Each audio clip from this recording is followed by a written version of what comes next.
Afternoon, everyone. Thanks for joining. We're about to start the session, and I'll be your host for this afternoon. And this session is titled Scaling Australia's Census in the Cloud. And we're going to have our speakers on stage, James and Craig. Thank you. Cool, thank you. Good afternoon, everyone. Thank you so much for joining. My name's James Ireland from AWS. First, I just want to lead off by acknowledging the traditional custodians of the land on which we meet, the Ngunnawal people. We acknowledge and we pay our respects to their continuing culture and the contribution they make to the life of this city and also the region. I'd like to acknowledge and welcome any Aboriginal and Torres Strait Islander people who are here today. Thank you. As I mentioned, James Ireland. I'm fortunate to work with the Australian Bureau of Statistics here at AWS. I've done so for a couple of years. And I'd like to introduce our main speaker today, Craig Lindenmayer. Craig is the Program Manager and Chief Information Security Officer for the Bureau of Statistics. Thanks, Craig. Hey, good afternoon. Thanks for joining us. It looks like we've got a great crowd today. So we're going to talk today about the census that we ran in 2021 and how it was hosted on AWS and the success that we're able to achieve with that platform. First, I'll give you a little bit of background about what the census is. I'm not sure how many of you are in the keynote this morning. I'll try and keep it quick and brief because we'll probably have some questions at the end as well. But the census is the way that Australia takes a snapshot of its entire country. We go to every single household in Australia and we look to gather information about every individual, so their age, their gender, their income, their ancestry, and also their religion. Good afternoon as well to our Jedis in the crowd. So it is one of the largest peacetime logistical exercises that Australia conducts. And we have had a very large field workforce, which is needed to facilitate that. However, in order to scale with our growing population, we've increasingly moved to an online approach for the census, which has led us down the path of having the online census form, which we've had for a number of years now. And for 2021, we utilised AWS to provide us with that census platform. The census needs to provide a seamless and positive user experience in order to engage people and elicit their responses in the census. Otherwise, we get down messy legal avenues and threatening legal letters to get people to comply and fill out their census forms. But the census in 2021 was run over a 2-month period, with the main night for census night being the Tuesday, the 10th of August. Which is when we see the most traffic and the most demand on the services for the census. But before I jump into 2021, I'm going to take you back to how we got to where we got to in 2021 with looking at the 2016 census. So 2016 was very much like previous censuses. So we had engaged a large services provider to work with us on the delivery of the census and deployed a traditional on-prem style system in their data centre. And unfortunately, right in the middle of census night at the busiest period, it was hit by a distributed denial of service attack, a DDoS attack. The recovery of that system and then the subsequent investigations led to the system being offline for about 40 hours. During that time, the media went quite crazy. There was a lot of political angst, both with our politicians and within our senior management. And it led to significant impacts on the ABS's reputation. And also, I might add, it set back the government's digital agenda that eroded the public's confidence in the ability of the government to deliver systems online. So in the wake of the census, there was a number of reviews. We had a Senate inquiry, and then we also had a review conducted by the Special Advisor to the Prime Minister on cybersecurity. At the time, that was Alistair McGibbon. He had quite a number of findings for the ABS and reflections on how we would prevent this sort of thing happening again, both for the ABS and other government services that are delivered online. Some of the things that were relevant to what we took forwards to 2021 and our use of AWS was that we needed to move on from previous censuses. So the 2016 system was largely based on 2011. It was an on-prem system and hadn't accounted for the evolving cyber threats which require improved denial of service protections and that scalability to be able to deal with these large events and large attacks on our systems. So we can't keep replaying the status quo and expect the same result because the threat landscape had changed. We needed to also improve our incident response processes, so we need to be expecting things to go wrong and be ready for those incidents and I guess be unexpectedly happy when they do go right, which is what they did in 21. But underlying all of that, there was a very strong recommendation for the ABS to utilise cloud services for the 2021 census. And so we went to market for a partner to deliver the 2021 census, and ended up engaging PwC and AWS to deliver an online cloud census for 2021. So a little bit about the design. We also came into it with some thoughts in mind about how we wanted the system to look. Many of you will have the wonderful experience of running on-prem systems, which require constant and increasingly frequent patching and updates and break fixes at the worst hours of the early hours of the morning. So we headed towards a serverless architecture. So we utilised those higher layer services that AWS can provide, which tips that shared responsibility model in our favour. So it puts all the work on AWS. Thanks, James.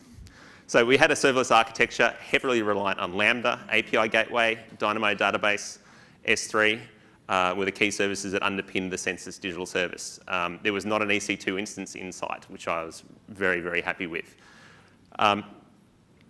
So the census consisted of an online form. It also had a website which had some self-service pages where people could request a paper form if they really wanted such a thing. I don't know, I hope there's none of those people here today. We also had a separate platform which was known as Operational Insights, and that provided a data lake and a front-end Power BI system that did analytics of all of our field operations, so we knew where there were hotspots or issues with staff in the field, and we could direct resources to those areas. So as noted on the slide though, there were some key drivers as well around serverless, because we had the potential as well to save significant costs by not having servers sitting there spinning their wheels in the middle of the early hours of the morning when no one's completing their census form. But overall it was highly scalable, very secure, and yeah, made it very easy for us to run and operate throughout the census event. So my background in the ABS is covering all things cybersecurity, and from the security point of view, I was very happy to be going into the census running with AWS. All of the services we utilised for the delivery of the census had been IRAP assessed already by, AWS had commissioned an IRAP assessment of those services to the protected level. So we get to walk in the door, they've been assessed, we can look at that documentation, and then we also apply guidance that's provided by the Australian Cybersecurity Centre. I hope you've seen their Anatomy of a Cloud assessment, and that directs how agencies can best utilise cloud services and cover their responsibilities of assessment. So again, coming back to the shared responsibility model, a lot of that weight is placed on AWS, particularly when we're using those higher level services. They're responsible for all the data centre and underlying operating systems, and we just come in and run our code on top of that. So it's a very thin piece for us to build and secure and assure. And it's actually, I might just step back for a sec. So we're getting almost to the point here now, because you've probably seen over the last year or two, the pace of vulnerabilities coming out and affecting our systems like Log4j. There's these massive, broad-arching vulnerabilities that affect all systems, and our teams have to then, go crazy patching in the middle of their weekend. We're probably getting to almost an inflection point where it's more secure to run our services in the cloud than it is to run them on-prem. So, and AWS coming in with services that are already accredited to the protected level makes it, easy for us to not have to be involved in that patching and that maintenance of systems. We're just responsible for that thin slice on top. So, but in accordance with that shared responsibility model, we are responsible for all of the security assurance activities, so, and I guess assuring all the other non-functional requirements. So we did significant load testing. We were also responsible for ensuring the security architecture and the code and design of the system was appropriately secure to ensure the security and privacy requirements of the census. We did penetration testing. We also utilised the support of Australian Cybersecurity Centre to help us with penetration testing, and they were very good at their job and helped further improve the security of the census. And as noted earlier today, we also conducted very significant denial of service testing to ensure there was not a repeat of 2016. We conducted what we believe is the largest denial of service attack test against any system ever seen in Australia, and probably one of the largest that AWS has seen. Absolutely. So alongside that, and reflecting on the recommendations of Alistair McGibbon, our operational security preparations were also key. So we did some penetration testing events that were unannounced, which was a surprise to my friends in PwC, but we didn't get through anything, but gee, we rattled the door pretty hard and gave them a bit of a scare. Also, we did some game days, particularly around our denial of service testing, to check the operations of the AWS DDoS response team, the DRT, to ensure they had the right feeds to be able to help us if there was a denial of service attack in the middle of the census, so we could implement additional blocks or other things if need be. Also part of ensuring the preparedness for those events is also the IEM process, which I'm going to ask James to talk about now. Sure, thank you. So Craig mentioned a little bit about game days and operational simulations, and the purpose of those is to exercise the kind of muscles that are supporting systems like these, the processes, the people, and so that when something does come, it's not a surprise, who needs to be talking to who and what they need to be doing and how they need to resolve that kind of an incident. And whilst they're done artificially, they're of significant value. IEM is different to that. IEM is a global process that AWS runs, and it's something that we do for customers to support major events like the census and some other events that we've supported in government. What it is, it provides architectural and operational advice on how to make a system scale and perform as you need it to. There's a number of steps that support that, but it's something that's available to any customer who's got enterprise support. Those customers who are on the whole of government agreement do have access to these services in a couple of ways.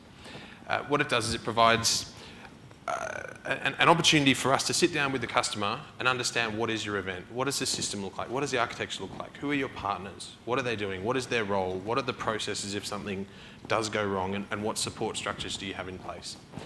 We then take that and we work directly with our customers to provide probably two things. There's a bit around architecture, and we'll have a look and determine whether we think the architecture needs any tweaks to be able to scale to both the performance and the capacity that's required. And the second piece is around operational support. And we work with them to operationalize some of the enterprise support services that AWS offers. What that means is, well prior to an event, and we actually put this in place for the operational readiness exercise, which was conducted several months prior. In the case of the census, we had operational teams on standby. We had almost 200 support engineers on a rolling roster globally to support these specific services that Craig had mentioned because of the nature of this event. It also meant we had support teams who were sitting on site paired with their ABS partners and working directly with PwC.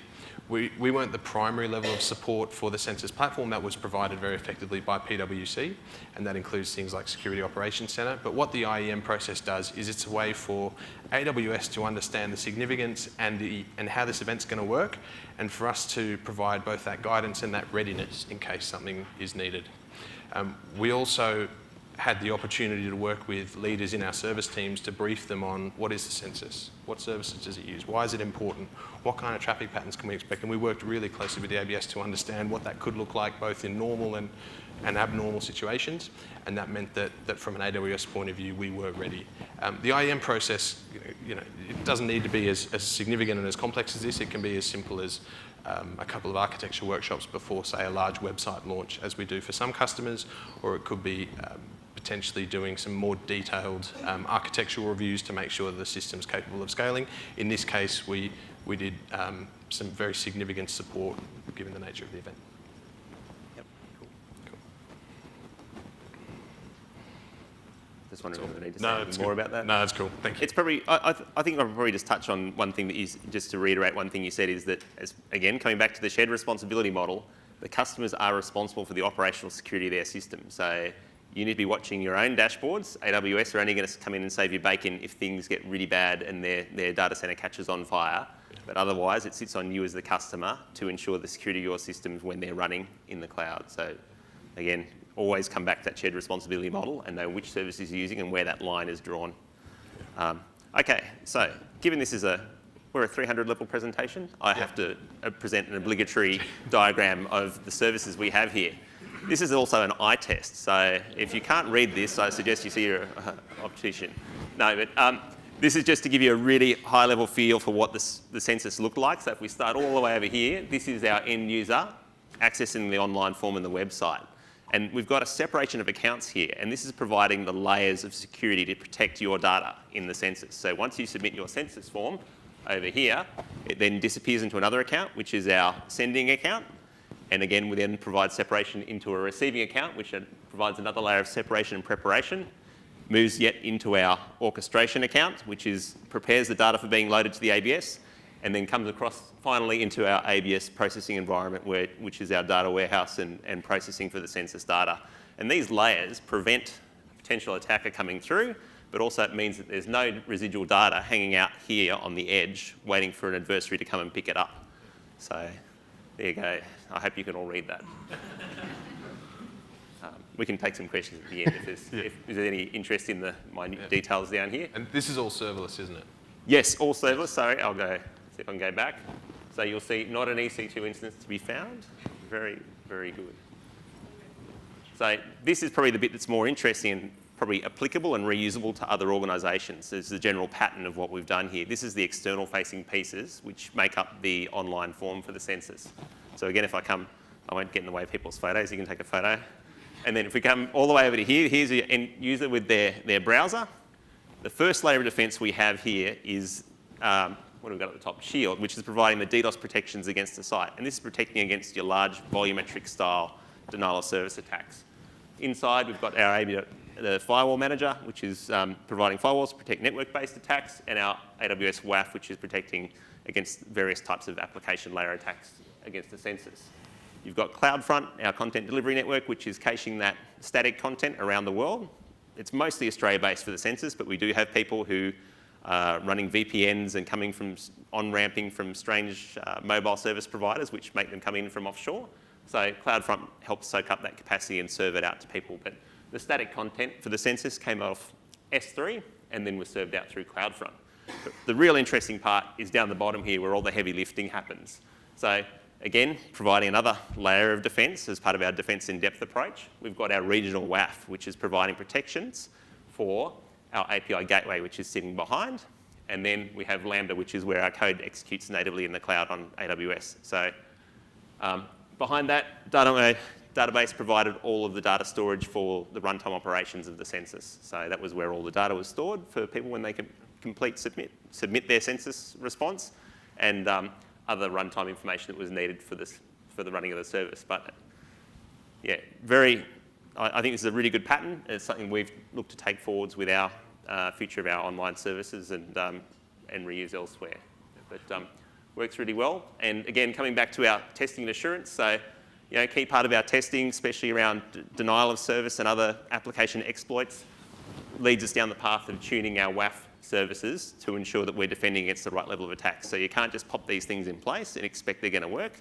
Out of the box, there are managed rule sets that work really, really well and cover 99% of use cases. But for the census, we've got to be 99.999% sure that we're going to survive those cyber attacks. So therefore, we tested, pen tested, denial of service tested, and tuned our WAFs to help protect against those, and did some other fancy configs. Hey Craig, can you talk a little bit about the WAF tuning? Because the AWS had some decisions to make around open versus closed WAF rules, right? Yeah, like rate rules? Yeah, the rate rules. So yeah, for the census is interesting. So because we're looking at a largely Australian-based response for the census, we ended up crafting some fairly detailed WAF rules around where people were coming from and the different services that they were accessing. So if you're hitting the census website, we had an expectation that it might see a fair bit of traffic, but most of it was static and it was being served straight out of S3. So that was pretty okay. People would hit that pretty hard and it would serve no worries. Whereas these services down below around API gateway are a little bit more delicate and need to be protected. So we put WAF rules in place that differentiated between people coming from onshore and people coming from offshore. And we also did some research around people using carrier grade NAT, which is where you might see a large institution on-ramp onto the internet from a single IP address. And by identifying those large CG NAT address ranges, we're able to then, and a lot of the ranges are also ISPs as well as large organisations. We tailored our rate limiting rules to try and differentiate between those. So we were particularly harsh with people coming from offshore and people who were hitting the services for the online form, because that was our primary, we suspected would be the primary target of attacks. But then otherwise, known Australian CG NAT IPs were given a lot more free rein in terms of how they accessed the online form, because I would hate to see, say, all the students who are on residence at ANU or all the people who are working through defence spaces get blocked out on census night because we were too harsh with our WAF rules. So we needed that tuning, but we needed to understand where we thought people would be coming from. But we certainly found that out and tested that as part of our pen testing and DDoS testing. I think that answered it. That's so cool. Yep. I might pass to James to talk about operational insights. Thank you. So as Craig mentioned, actually I'll take that. You can talk. Thank you. Craig mentioned a little bit around how big the census is as an operational activity. And if you look at the door knocking that needs to be involved, and if you look at the number of paper forms that need to be distributed, the number of follow-ups that need to be done, the fact that you've got all these different kind of data feeds coming in, the individual, census workers will have an application where they can put in, I visited this house, I went to this house, there was ice there was a, there was a nasty dog, someone said they'll come back later, someone said they won't be home. There's all this information that is available to the ABS in order to make some really good quality decisions in the way that they actually manage the census. They've got around about 30,000 people who are out in the field for months doing, the initial kind of familiarisation with the process and what's going to happen, followed by the detailed information and then the follow-ups. And if you cast your mind back to 2016, the ABS has got a lot of knowledge in how they do this, and they've got a lot of expertise in making these really good decisions, but one of the things that wasn't there was that real-time insight. So if you're a manager or a state director of that field force, in the morning you'll get a report that says, who's visited where, who was home, who's going to complete online, who wants a paper form, and then you make a bunch of decisions based on the information available to you. Then the next morning you get an updated report, and then you'll find out whether those decisions, made a difference or not. So in 2021, or 421, in about late 19, the ABS made a decision that they wanted to bring a lot of that information together in what was called the Operational Insights platform to provide near real-time information on a whole bunch of information that they had. And that's everything from system health on the CDS, the system that we've talked about, response rates, both from a geographical point of view and through different channels. Things like OH&S or HR concerns, there might be a hazard or a goat. And then they wanted to bring all of that together and be able to publish that to people in a bunch of different ways. So the enumeration team is the process of collecting the census data. They had a lot of pre-canned information that they wanted to get, and they also wanted to provide the ability to make any queries that you wanted. So they engaged AWS Professional Services and a couple of our partners to work on what was called the Operational Insights Data Lake. So the ABS had all this information and they brought it into this S3 data lake, and then kind of what do you do with it then? The ABS has a decision that they use Power BI for this kind of dashboarding and visualization work. So we knew we had the data coming into S3 in that data lake. We knew we wanted to visualize it out into Power BI. So what do we do there? So our professional services team worked to design and integrate all this data in some very complex automated transformations to be able to provide not only these pre-canned visualizations and dashboards, and that's everything from the ability to click through from a state down to potentially a suburb, down to potentially a residence, to be able to determine whether, and through what channel that residence has responded, all the way through to the system health dashboards that were used by the ABS executive all the way up to the minister on the night to determine both the rate of response of the census and also that system health to ensure that everything was up. So for a period of many months, this system was used for day-to-day management of the census field force, and it provided that primary kind of point of continuity for a lot of decision makers to be able to determine how the enumeration process was going. So this system was built using AWS's data lake reference architecture. I'll talk a little bit about it, but one of the key things was, given the nature of the data and the importance that it has to the ABS, it did need to be IWRAP'd up to the protected level. So what this does is provide an example of where, in quite a short period of time, and for a very, very large user base, one of these protected data lakes has been spun up and built for a customer. I'm not going to go into the detail because I'm not that guy, but effectively what you've got is you've got a huge number of data feeds coming in real time. There was a combination of system health logs and other things. There was a huge amount of materials from the EMI, enumeration management system, plus a number of other data feeds. They needed to come into S3 in a number of different buckets, and then they were built by the professional services team and one of our partners, Shine, and another one, Art Group. And then they were put through some very, very complex automated transformations to be able to come out in two ways. Power BI for your standard dashboarding, and then an application for some of your custom queries.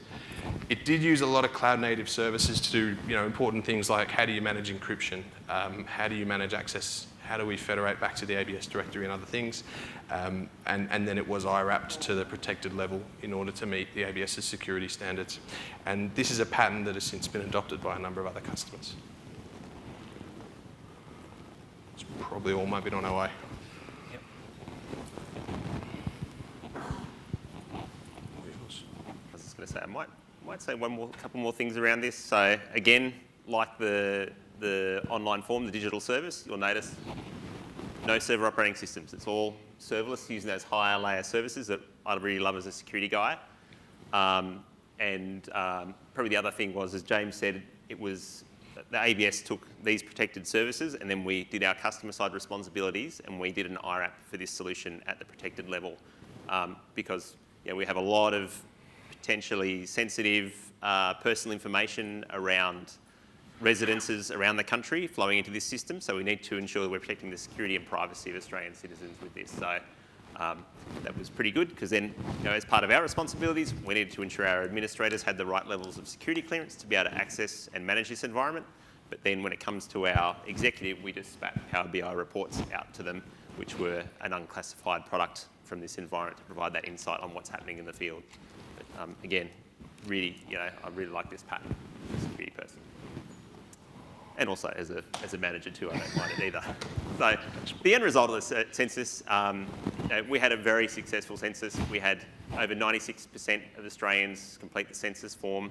A large proportion of those, 80%, were online, which was 7.6 million forms. And the scalability of the service was evident on census night when we had up to 142 forms being submitted every second at its peak. So that's the entire census form for a household. 142 of those every second at its peak. So that was a lot of load on the service. And we'd actually load tested to about several times higher than that, alongside DDoS testing as well. So we knew we had a lot more headroom if it was to get busier. So I'm very confident we could readily get towards having 100% of the Australian population complete their census all on census night, if we wanted to do such a thing. But I don't think we would. But the outcome was fantastic. We had absolutely no downtime throughout the entire census period. No incidents, issues, glitches. It ran virtually flawlessly. So from a security side of things as well, we had, as was mentioned in an earlier presentation, over 130,000 malicious IP addresses were blocked on the census service. But behind that is actually a much bigger number. We detected and blocked over 1 billion attempted cyber exploits against the census. So these are individual events where the WAF stepped in or other protections in AWS stepped in to block attacks without us needing to do anything. And it was only that 130,000, which was then events rolled up by our SOC team and then pushed back out to our border defences around the WAF and firewall. So when it got to census night, our security teams had a really quiet night, which was just what I was looking for. We had staff working with us who had worked with us all the way through from the Australian Cybersecurity Centre who were there and primed on census night. And I'm very happy to say those three, actually we had quite a lot of staff with us from them on the night. They were bored out of their brains on census night. So the most significant security incident we actually had on census night was a dog in the office stole a cupcake. So if that's as bad as it gets, I'll have the same again for 2026. I think that's all we've got to say today, but I'm really happy to take any questions people might have. Any questions? Can you say top 3 countries with malicious IP addresses? I don't think we can. It's a general threat profiling. You might make assumptions, but also people mask where they're originating from these days through VPNs and other compromised machines. So I could say, but it doesn't indicate the origin of those threat actors.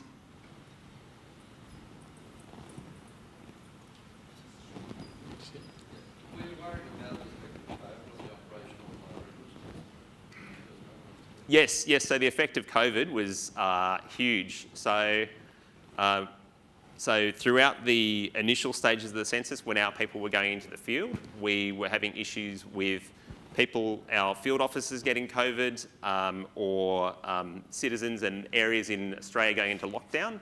And the operational insights platform really helped us in terms of targeting those areas, because all of a sudden we had a bunch of field operatives get COVID, and then it's like all of a sudden we've got an undercoverage in this area, and we're able to identify that really quickly, like within 24 hours, and redeploy staff to those areas, or make a decision about what do we need to do? Do we do a mail out to those areas? And so we'd send a bunch of letters to households in that areas where we didn't have people, and we probably couldn't get people because of lockdowns.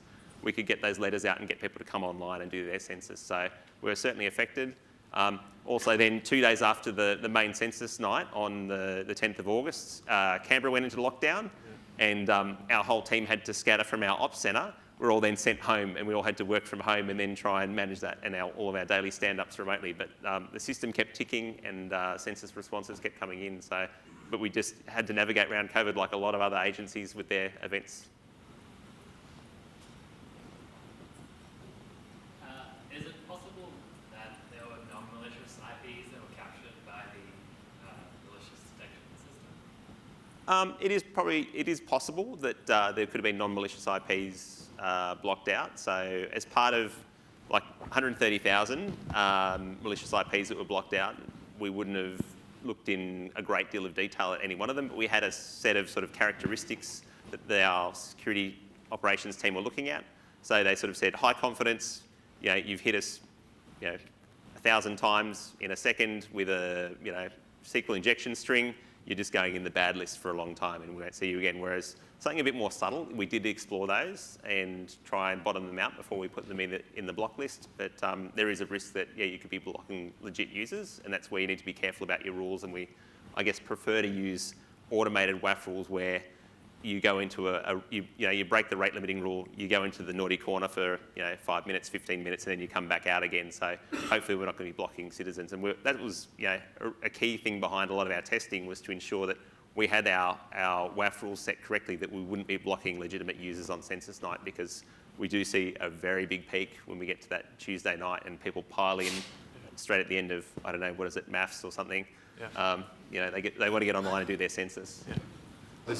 I think there's no silver bullet on WAF rules, is there? And there's different use cases as we've found with different events in government. Yep. You can't, for instance, pick up the tuned set of WAF rules that was taken in census and use it for a different event, because it'll have different traffic profiles, different threat profiles, and everything else. It's that tuning activity that becomes really important, and the more information you have around the expected traffic profiles and locations and everything else, the better quality decisions you can make. But in the end, you're accepting a trade-off between blocking and allowing. Is that fair? Exactly. Definitely there's a balance point there. Yeah. And we could have gone a lot harder and ensured there would be absolutely no issues. Yeah. But then, Yep. How much did you learn that you took into sort of more regular day-to-day, less sort of single event sort of architecture, both for your agency, AWS, and for other agencies? Yeah, for sure. That's a good question. I'm not sure if I mentioned it. So our lead into the census was that we ran a small online form and a website for the Australian Marriage Law Postal Survey in 2017, and we moved the ABS website to AWS in 2018. So we had those initial skirmishes of smaller scale things, but certainly stepping up for 2021 was the big time. We've taken on the lessons we learned around AWS and running in the cloud from 2021, and the ABS is now building out quite a sophisticated data processing environment on AWS. So during the pandemic, we all of a sudden had to provide government with a completely new statistic based on the single touch payroll data that the ATO provides us. So that was around effects on the labour force from the pandemic. So we were able to quickly pull that data. Well, we got that data, and then we had to do a very rapid piece of security work around selecting a bunch of AWS protected services, doing a security assessment, doing an IRAP, all of our customer side responsibilities, and then we're able to take that data and process that in AWS. So we're building out new capabilities now on the basis of what we learned for the census, and that's a much different capability. It's more of a processing environment rather than a customer-facing environment. I think, yes, gentlemen. Hi, did you treat IPv6 any differently from IPv4? So the census system, we were very conscious as part of our user accessibility testing to ensure that it had IPv4 and v6. I do know we messed around a whole lot with Tor blocking rules, because Tor publish a public list of their exit nodes, but they're only in IPv4, and then we had to go and dig around for IPv6. But all of the firewall rules and WAF rules accounted for both IPv4 and v6. So I guess we supported IPv6 both from a usability and accessibility point of view, but also from countering security threats. So I think we had both well covered.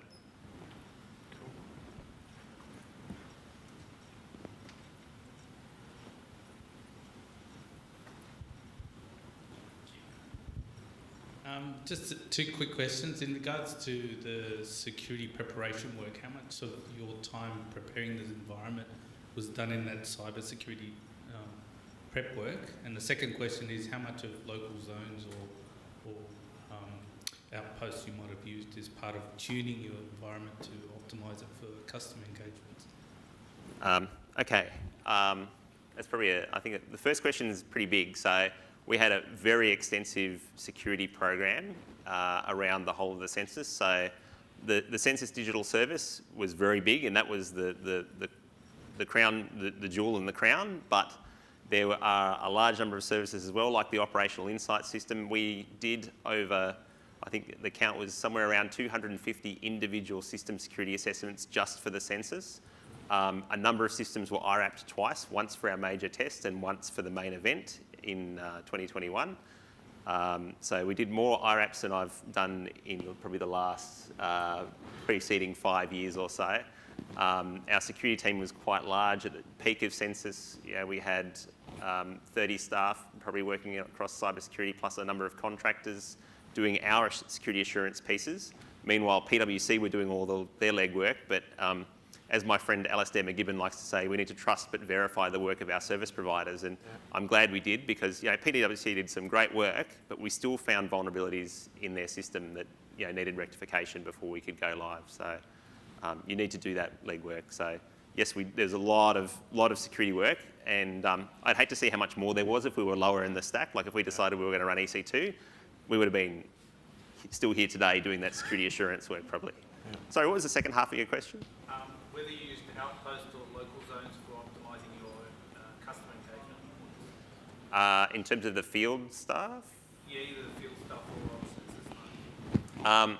So the field operations works on a sort of hierarchical basis in that you have a series of sort of state and local engagement management areas, so it's quite hierarchical, and then they're able to sort of, so you break it down into, so we have our sort of national level, and then state and territory levels, and then you break it down into smaller statistical areas that are broken down into SA 1, 2 and 3 levels, which are, if you're a geek out on stats, it basically brings you down to a fraction of a suburb, and that's the smallest unit that we work on. But then you're managing which field officers are assigned to those areas in that locality and trying to balance workloads across there. So our operational insights platform worked on that basis, and we could identify under coverage of field staff on those areas, and then utilise those management frameworks to try and direct staff into the undercovered areas.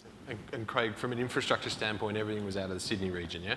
Yes, that's right. So it was all, certainly all data and all components were hosted in Australia.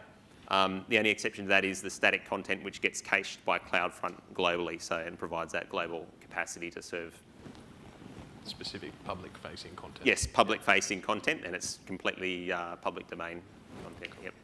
Awesome. Probably got time for one more question. What sort of vulnerabilities were you finding? Well, you find all sorts of vulnerabilities. So, it could be something around the config of our AWS services and the way they're deployed. It could be a coding issue in terms of, either, any of the sort of, imagine the OWASP top 10. That's the sort of things we were looking for, except, I guess, with a very fine-tooth comb. By this point, we had ACSC looking at the code. So we were finding very hard to find vulnerabilities that only sophisticated threat actors would find. But it's typical web application security vulnerabilities. So, AWS's stuff was mint. Thanks, Craig. Cool. One more, anyone? Okay. Right up the back. I can repeat it if you yell out. I can repeat back. Yeah, no, it's all good. So my question was, were there any improvements that you were looking towards for the next census? Oh, totally. So no sooner, Census is an interesting thing because it's a rolling program. I'm not going to finish this in 10 minutes, 10 seconds, so someone's going to yell at me. But before we even complete the current census, we're already thinking about the next one. So we are certainly already talking about 2026 and what we're going to do differently. We've even had a brief mention of 2031 and what that might look like, but that's just a bit too scary and far away. But yep, definitely we've learnt some things. Even the code that we cut for the 2021 census, AWS has moved forwards with a whole bunch of new services, which makes our jobs easier again. And we're going to keep pushing ourselves up that stack. So our customer responsibilities are going to keep shrinking and shrinking. So the more we can do to ensure the security of the platform, there's different services that we had to include, and some of the things in the architecture and design that will change rolling to 2026. So it won't be the same solution. I expect it may be similar. I probably can't commit to anything because there's got to be an approach to market and all those other wonderful government things, but it'll look likely similar, and it will certainly be hosted in the cloud. Cool. That's probably all we've got time for. Thank you very much.